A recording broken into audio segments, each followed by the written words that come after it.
साईनाथ महाराज की जय।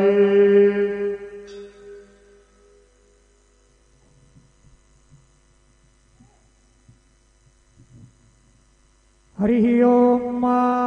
विष्णोरराटमसि विष्णोः स्नप्त्रस्तो विष्णोः स्यूरसि विष्णु ध्रुवोऽसि वैष्णवमसि विष्णवे त्वा कस्तूरीतिलकं ललाटपटले वक्षस्थले कौस्तुभं नासाग्रे वरमौक्तिकं करतले वेणुकरे कङ्कणम् सर्वांगे हरिचंदनं सुललितं कंठे च मुक्तावली गोपस्त्री परिवेष्टितो विजयते गोपालचूडामणि मुखं करोति वाचालं पंगुलंघयते गिरिं यत्कृपात्वं वन्दे परमानन्दं माधवं गुरुर्ब्रह्मा गुरुर्विष्णु गुरुर्देवो महेश्वरः गुरु साक्षात् परब्रह्म तस्मै श्री गुरुवे नमः। सद्गुरु साईनाथ देवताभ्यो नमः। प्रातः पूजनार्थे सकल पूजा परिपूर्णार्थे गंधाक्षतपुष्पैः संपूज्य अथ धूपः वनस्पतिरसोद्धूतो गंधाढ्यो गंधोत्तमः आग्रेह्य सर्वदेवानां धूपोऽयं प्रतिगृह्यताम्। धूपम् अग्रापयामि साज्यं च वर्तुः संयुक्तं वह्निना योजितं मया दीपं गृहाण देवेश त्रैलोक्यतिमिरापः दीपं दर्शयामि धूपदीपान्तेन उपहारनैवेद्यं निवेदयामि। चतुष्कोणमण्डलं कृत्वा तद्युपरि नैवेद्यपात्रं निधायेत।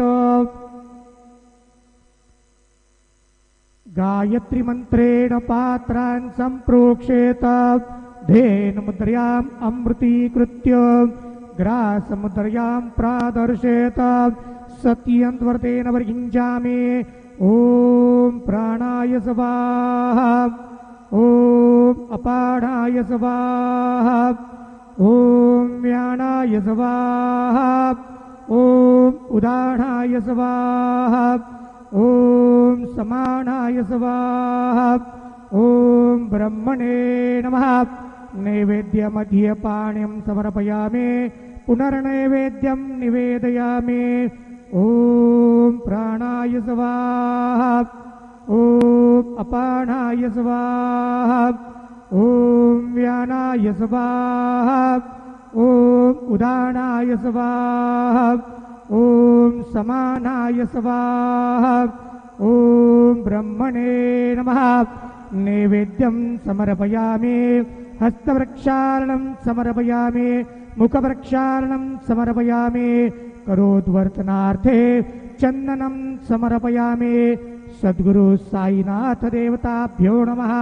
प्रार्थना पूर्वक नमस्कारं करोमि तथा च मंगल आरार्तिक्य दीपं दर्शयामि। शिरडी माझे पंढरपूर साई बाबा रमावर बाबा रमावर साई बाबा रमावर शुद्ध भक्ती चंद्रभागा भाव पुंडलिक जागा पुंडलिक जागा भाव पुंडलिक जागा याहो याहो अवगे जन करू बाबांची वंदन साईंची वंदन करू बाबांची वंदन गणू म्हणे बाबा साई धाव पाव माझे आई पाव माझे आई धाव पाव माझे आई। श्री सच्चिदानंद सद्गुरु साईनाथ महाराज की जय।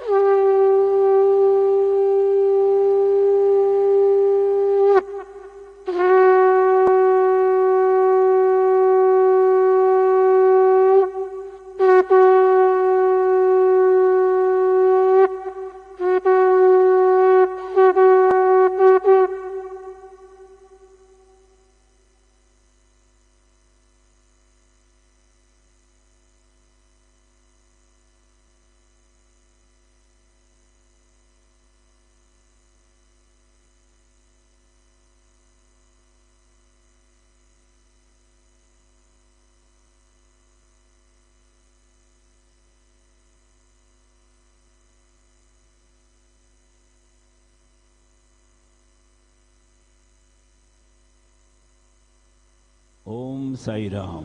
सर्व साई भक्तांना कळविण्यात येते की श्रींचे दर्शनानंतर उदी प्रसाद काउंटरजवळ नाश्ता पाकिट